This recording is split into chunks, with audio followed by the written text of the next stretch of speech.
Salut, je suis le frère Judas, je m'interroge, tu t'interroges, il s'interroge, nous interrogeons tous sur certains sujets dont la compréhension peut nous faire éviter l'enfer pour le paradis où nous vivrons éternellement avec le Seigneur des Seigneurs, la majesté des majestés, Jésus-Christ de Nazareth. Et aujourd'hui, voici ta question. Pouvons-nous vivre sur une autre planète? Merci pour ta question, merci pour ta contribution pour l'avancement de l'œuvre de Dieu. Merci de rechercher la sanctification sans laquelle personne ne verra le Seigneur. Est-il possible pour l'homme de vivre sur une autre planète? C'est ça ta question. En juillet 1969, et lorsque l'homme met ses pieds pour la première fois sur la Lune, et dès cet instant, les hommes ont cru qu'il était possible pour eux de conquérir l'espace au point de trouver une planète où ils pouvaient vivre. Mais que nous dit la Bible concrètement par rapport à cela? Parce que comme je t'ai toujours dit, sur la Sainteté FM, sur la Sainteté TV, nous ne sortons jamais du cadre de la parole de Dieu. Nous restons dans le cadre de la parole de Dieu. C'est la raison pour laquelle notre slogan, c'est la parole de Dieu, non du lien. La parole de Dieu, qui est la Bible, qui est l'authentique parole de Dieu.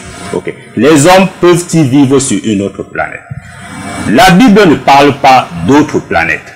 Parce que lorsque tu lis déjà le livre de Genèse, en ce chapitre 1er, le premier verset, on te dit bien que au commencement, Dieu créa les cieux et la terre. Au commencement, Dieu créa les cieux et la terre. Donc ça veut dire que la terre a été donnée aux hommes.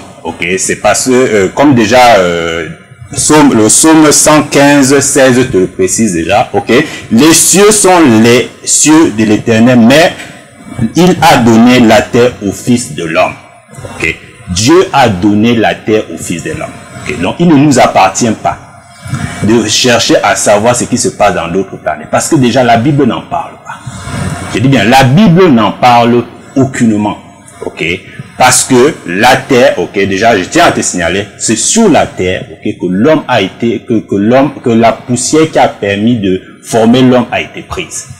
Et c'est la même raison pour laquelle Dieu dira à l'homme plus tard que si tu paies, tu retourneras à cette même terre. Parce qu'à la poussière tu as été prise, à la poussière tu retourneras. Et cette poussière a été prise où? Sur la terre.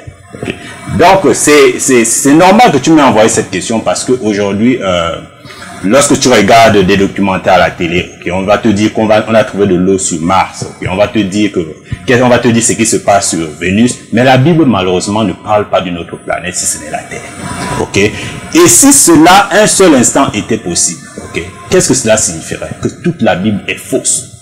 Cela signifierait que je perds mon temps, à venir ici m'asseoir pour pouvoir t'enseigner. Cela signifie que toute la Bible est fausse. Et Dieu ne ment pas. Dieu n'est pas un homme pour mentir comme il est écrit. Le diable, lorsqu'il a été chassé, à cause de sa rébellion, c'est sur la terre qu'il est tombé. Comme je t'ai dit tout à l'heure, l'homme a été pris de la poussière de la terre. L'homme retournera à la terre. Le sacrifice suprême de Jésus-Christ a eu lieu sur la terre pour purifier l'homme qui vit sur la terre.